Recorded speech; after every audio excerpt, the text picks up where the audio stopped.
el tema del día de hoy es habeas corpus.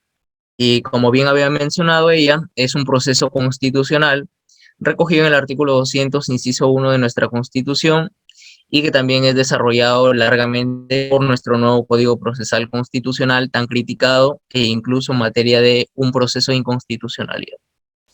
Entonces, tenemos nosotros el procedimiento del habeas corpus. Como había adelantado Fernanda, es un proceso que tutela derechos fundamentales, como cualquier proceso constitucional, pero en específico va a tutelar la libertad personal y los derechos conexos a ella. Es decir, derechos que en su contenido esencial, en su núcleo duro, se van a relacionar de algún otro modo con la libertad personal, como por ejemplo la integridad personal, la integridad moral, psicológica, el derecho a la identidad, el derecho a no ser objeto de desapariciones forzadas, entre otros.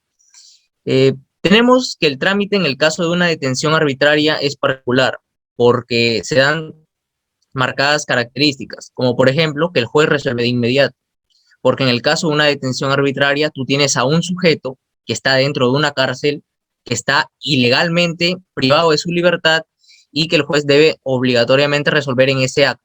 No puede esperar que pase un día, 2 días, 3 días y a ver qué sucede. En ese caso, el juez debe apersonarse al lugar donde se ha cometido la infracción, el lugar donde se ha cometido la agresión contra el derecho a la libertad de ese individuo. En ese caso, la detención arbitraria se configura como, por ejemplo, imaginemos que tenemos a un sujeto que ha sido detenido en aparente estado de flagrancia, pero vemos que ningún supuesto de flagrancia, ni la flagrancia, ni la cuasi flagrancia, ni la flagrancia presunta que regula el nuevo Código Procesal Penal se configura. En conclusión, ha sido detenido ilegalmente. O, por ejemplo, tenemos a un sujeto que ha sido privado de su libertad por la policía ha entrado a su domicilio con una resolución judicial, pero no solo basta ello, porque recordemos que la resolución judicial debe estar motivada. Y en este caso, en el caso que les comento, tenemos una resolución judicial que solo tiene el nombre de detención y no tiene nada de fundamentación. No hay ni siquiera una fundamentación aparente, no existe, es una motivación inexistente. Y en ese caso también se configuraría una detención arbitraria. La segunda característica es que se ordenará en el mismo lugar la libertad del agraviado. O sea, primero el juez se constituye al lugar de los hechos y luego en ese mismo lugar va a decretar la libertad del agraviado, claro, si procede y si verifica que se cumplen con los supuestos de aplicación. Como lo dijo Fernanda, el habeas corpus es un proceso totalmente informal y eso no requiere o no quiere decir de algún modo que sea malo. Al contrario, por su propia característica es necesaria la informalidad y en ese sentido no requiere de una demanda escrita, sino también puede ser a través de un acto verbal y esto se va a plasmar o tiene como consecuencia un acto. Más, que no es necesaria la presencia de un abogado o no es necesaria la firma en todo caso de un abogado. Por eso decimos que es informal. Otra característica, que lo resuelto se va a plasmar en un acto. O sea, el juez, cuando decrete la libertad, se va a plasmar. Sí, María Elena, ¿alguna inquietud? Sí, compañero. Buenas noches con todos los presentes. Acabo de escucharte que no necesitas, bueno, si bien es cierto el habeas corpus también lo podemos hacer verbal, pero ¿cómo justificamos en el proceso de investigación la documentación del habeas corpus? Sí, no sé si puedes desarrollar más tu pregunta porque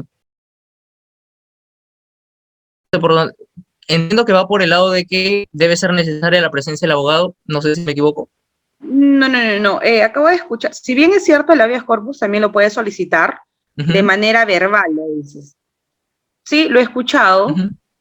Si en mi proceso de defensa, en este caso mi patrocinado fundamenta verbalmente, ¿cómo yo acredito ese habeas corpus fundamentado para mi defensa futura?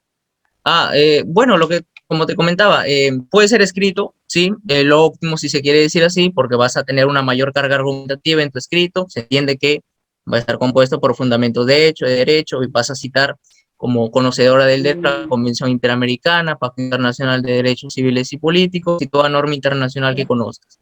Pero también se puede hacer a través de un acto verbal, y para ello no requiere la presencia de un abogado. Tú, como agraviado, o otra persona... Claro, pero bien sabemos...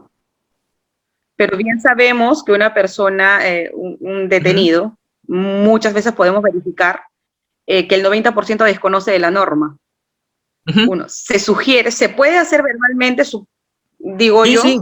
pero se sugiere la presencia de un abogado, porque si no se necesitaría la presencia de un abogado. Este habeas corpus no tiene peso legal, no tiene peso para una fundamentación de defensa. Digo yo, y si hay alguien que me contradiga, bien estamos. No, por supuesto, como te comentaba, lo que se sugiere es que sea de manera escrita, porque va a tener mayor carga argumentativa, de eso no hay ninguna discusión. Pero formalmente o legalmente, el nuevo Código Procesal Constitucional, incluso el antiguo, establecía que el habeas corpus se puede plantear también de manera verbal. Esto no quiere decir que de manera verbal tú tengas que sustentar jurídicamente, es decir, mencionar como agraviado tú la norma la cual se te ha vulnerado, el artículo de la Constitución, citarme a la Convención Interamericana. Lo único que tienes que hacer como agraviado para plantear tu demanda a través de un acto verbal y que se va a plasmar en un acta es contar lo ha sucedido, es contar todos los agravios de los cuales has sido víctima en este caso, ¿sí?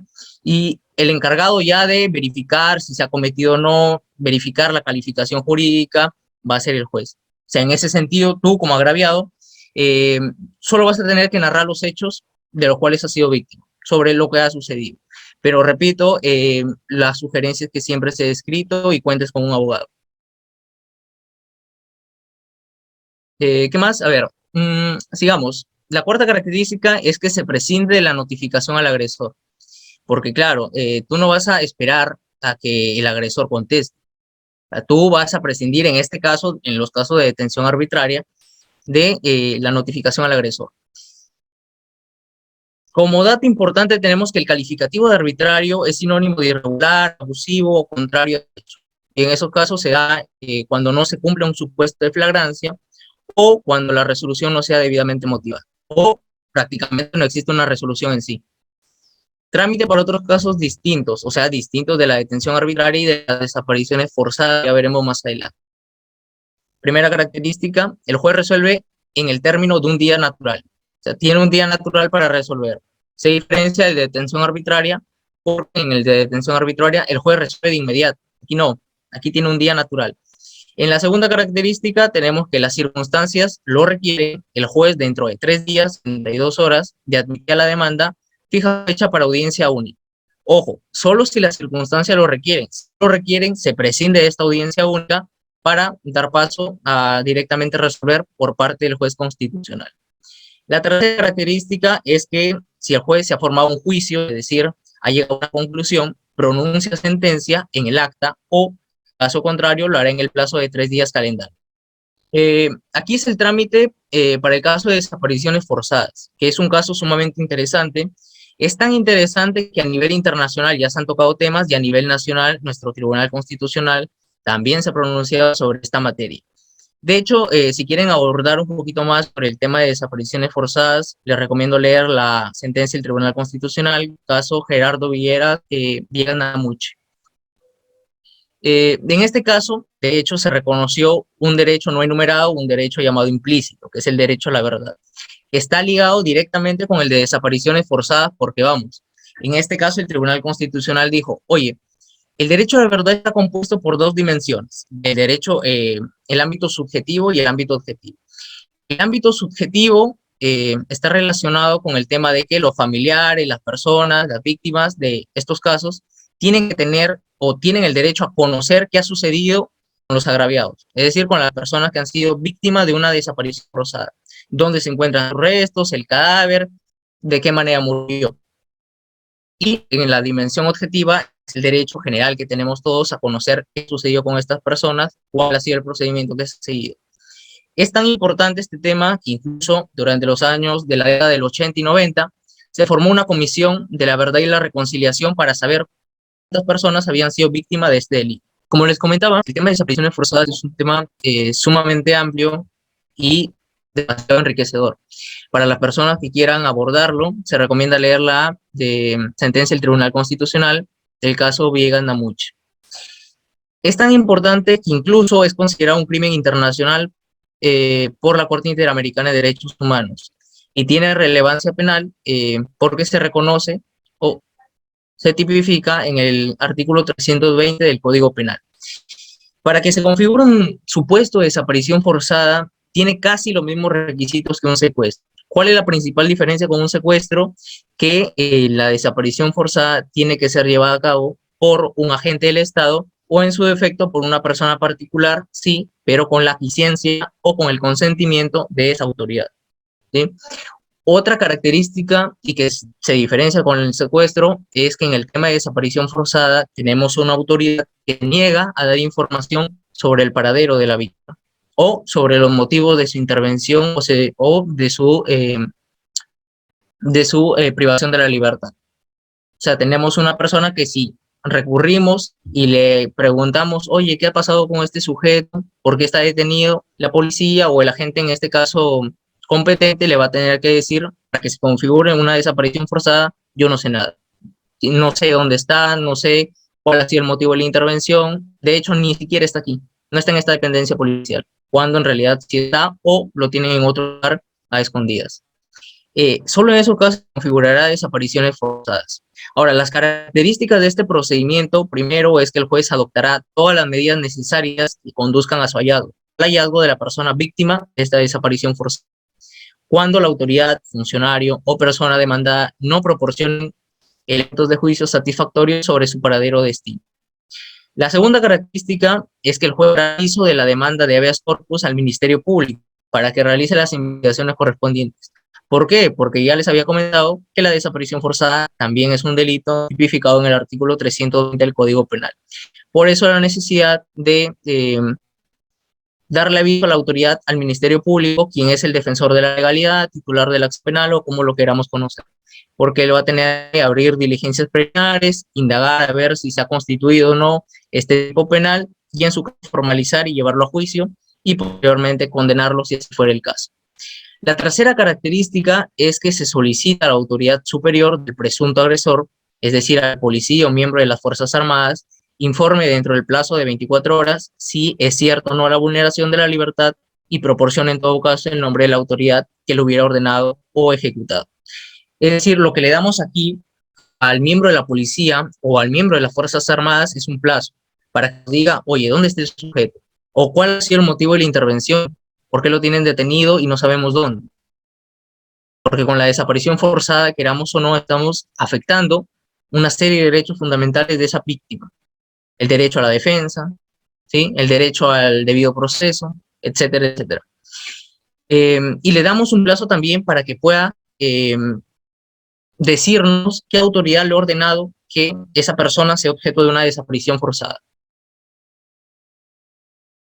Ahora, reglas especiales del procedimiento de habeas corpus. En el proceso de habeas corpus o procedimiento de habeas corpus, primero no cabe recusación, salvo por el afectado o quien actúe en su nombre. Oye, ¿qué recusación? Bueno, cuando un juez incurre en alguna de las causales de inhibición del Código Procesal Penal, que ustedes ya han podido ver en el tema de los sujetos procesales, esto es, tenemos amistad o enemistad manifiesta del juez con una de las partes. Tenemos que el juez es acreedor, por ejemplo, de una deuda que tiene una de las partes, o también es familiar de alguna de las partes del juez, tenemos un motivo o un supuesto de recusación. Ahora, se restringe, cabe la pregunta, si se restringe o no el derecho a un juez imparcial para el caso del demandado. No del demandante, porque el demandante, recordemos que tiene una excepción, dice salvo por el afectado o quien actúe en su nombre. Se entiende entonces que el demandante sí puede plantear recusación, no así el demandado. Oye, ¿por qué no el demandado?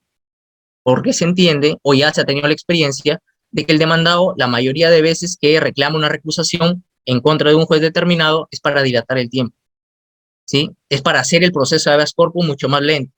Y justamente lo que quiere el habeas corpus es avanzar, es celeridad. Por eso la característica de informal. Si no, no existiera esa característica y sería sumamente formalista el habeas corpus. En ese caso, lo que sí puede hacer el juez de oficio es la inhibición. Es decir, oye, tú no me has planteado una causal de recusación, pero yo veo que estoy inmerso en alguna causal de inhibición. Así que yo solito me aparto del proceso, porque estoy comprometido con él, ya sea porque tengo un familiar en él, ya sea porque soy acreedor de una deuda que tienen ellos, ya sea porque tengo una amistad o enemistad manifiesta con alguna de las partes procesales y algunos otros supuestos que puede incurrir. Entonces, es un deber del magistrado, es un deber del juez si en caso ve que está en uno de los supuestos de aplicación de la inhibición, salir del proceso y darle paso a otro juez constitucional.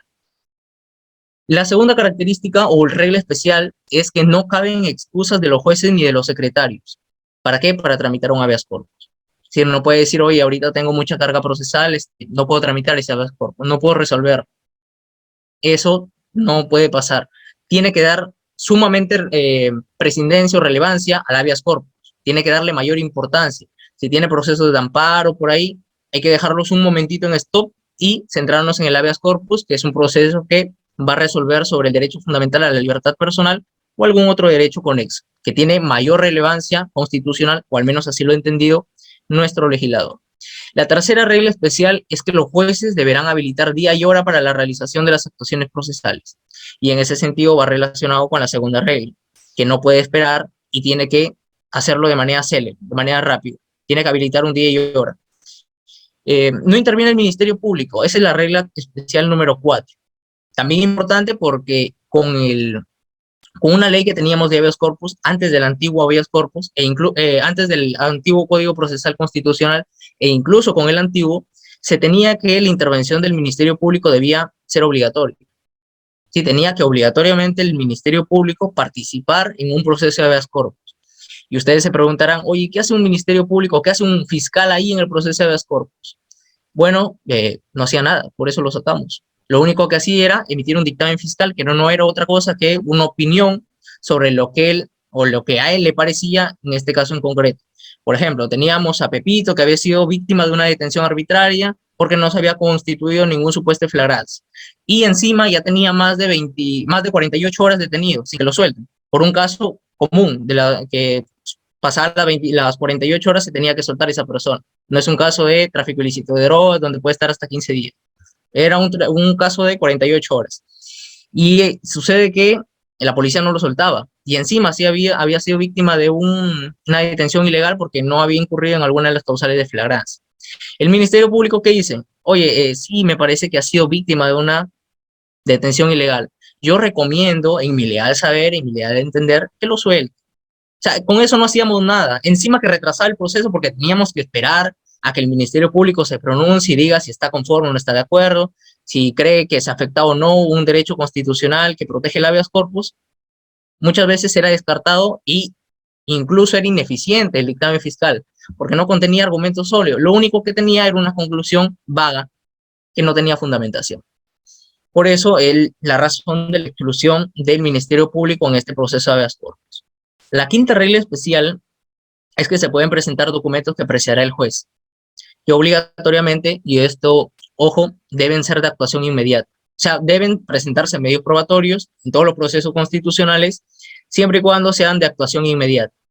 Y la pregunta que salta a la vista es, oye, ¿y cuáles medios probatorios son de actuación inmediata?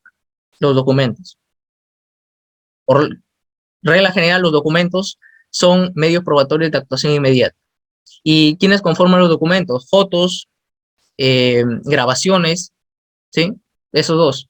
E incluso un poco más. Tenemos fotos, grabaciones y tenemos no solo fotos, sino también videos, ¿sí? Que actúan dentro del proceso de habeas corpus y que son sumamente relevantes para la decisión que el juez constitucional va a tomar en el caso en concreto. Ahora, ¿se podrá solicitar una pericia dentro de un proceso de habeas corpus? Así sea necesaria. La regla dice que no, porque no es un medio probatorio de actuación inmediata. Va a requerir que traigamos al perito, que lo exhortemos a que venga, vamos a demorarnos en la constitución, en la acreditación de las partes procesales, en el interrogatorio, contrainterrogatorio. Se va a hacer un mundo y el proceso de habeas corpus, que debe ser algo sencillo, rápido de resolver, se va a convertir en un proceso largo y tedioso. Entonces, esa es la razón por la que no se pueden tramitar medios probatorios que no sean de actuación inmediata en los procesos constitucionales. Existe una excepción que establece que sí se podrán tramitar cuando sean de necesaria relevancia, o sea, cuando el juez así lo decía, y eso ya es una posición subjetiva que el juez va a tener que tener para el caso en concreto. Si el juez decide que un medio probatorio que no es de actuación inmediata es relevante para resolver un proceso de habeas corpus, lo ordenará así. La otra regla especial del procedimiento de habeas corpus es que el juez o la sala designará un defensor de oficio al demandante si lo pidiera. Ahora, Esto no tiene mucho sentido porque el demandante, como ya lo había mencionado, no tiene la obligación de contar con la firma de un abogado ni tampoco contar con un abogado. ¿Por qué? Es un habeas corpus que se caracteriza por la informalidad. Pero, lo dice el mismo legislador, si así lo quisiera, si solicitara un abogado de oficio para que lo defienda, vuelvo y repito, no estoy de acuerdo con la denominación de defensor de oficio. Actualmente la legislación contempla que debe ser defensor público y, como lo había mencionado María Fernanda, de preferencia en los procesos constitucionales, un defensor público con experiencia y con conocimientos en la especialidad de derecho constitucional para garantizar la defensa eficaz. La otra regla procesal especial es la actuación procesales son improrrogables. ¿Qué quiere decir así? Oye, que no puede decir, voy a desarrollar una diligencia en este plazo, y luego decir, un ratito, voy a prolongarlo por un poquito más, para que se desarrolle y puedan garantizar el derecho de defensa. No, los plazos o las actuaciones procesales en todo caso son improrrogables. Si fijaste una fecha para la realización de una actuación, en ese día se debe dar. La última regla especial que tenemos para el proceso de habeas corpus es que no hay vista de la causa, salvo lo pide el demandante o favorece. O sea, porque se entiende que, vuelvo y repito, y esta es una característica que debemos tomar en cuenta y debemos tener presente siempre cuando hablemos de habeas corpus, la informalidad es una característica inherente a él. En todo caso, si el demandante así lo quisiera o el favorecido, podrá haber vista de la causa. ¿Qué es vista de la causa? Tenemos demandante, demandado, acuden a un proceso ante un juez, se entiende, una persona imparcial para que resuelva el caso. Y de manera oral podrán expresar sus pretensiones, sus argumentos. O sea, si se dan cuenta, con esa audiencia, con esa vista de la causa, perdemos tiempo. Y es lo que no quiere el proceso de habeas corpus. ¿Qué sucede si se declara fundada mi demanda de habeas corpus? Varios supuestos. Primer supuesto, la puesta en libertad de la persona privada arbitrariamente de ese derecho. O sea, si soy objeto de una detención arbitraria o ilegal, se me pondrá en libertad. Y para eso tendré que plantear mi habeas corpus reparador. Dicho sea de paso, existen varios tipos de habeas corpus o varias tipologías de habeas corpus. Habeas corpus reparador, preventivo, un habeas corpus conexo, innovativo, etcétera, etcétera. Usted puede encontrar también una sentencia del Tribunal Constitucional que desarrolla de manera corta, pero yo considero que concisa, la tipología de habeas corpus. Lo pueden digitar como el caso Eleovina Aponte Chuquihuanca. Sí, ahí se desarrollan todos los tipos de habeas corpus. En este caso, cuando se pone en libertad una persona que ha sido privada arbitrariamente de ella, de este derecho fundamental, se tendrá que demandar un habeas corpus reparador, que dicho sea de paso es el habeas corpus tradicional. El segundo supuesto que se puede generar si se declara fundada una demanda de habeas corpus es que continúe la situación de privación de la libertad de acuerdo con las disposiciones legales aplicables al caso, pero si el juez lo considera necesario, ordenará cambiar las condiciones de la detención, sea en el último establecimiento o en otro bajo la custodia de personas distintas de las que hasta entonces lo ejercían. ¿Cómo así? Pongo un ejemplo. El ejemplo clásico es de una persona que ya está purgando condena. ¿Sí? Tenemos una persona que ha sido sentenciada por el delito de violación sexual, imaginemos, de una menor de edad. ¿Sí? 35 años le han puesto al hombre.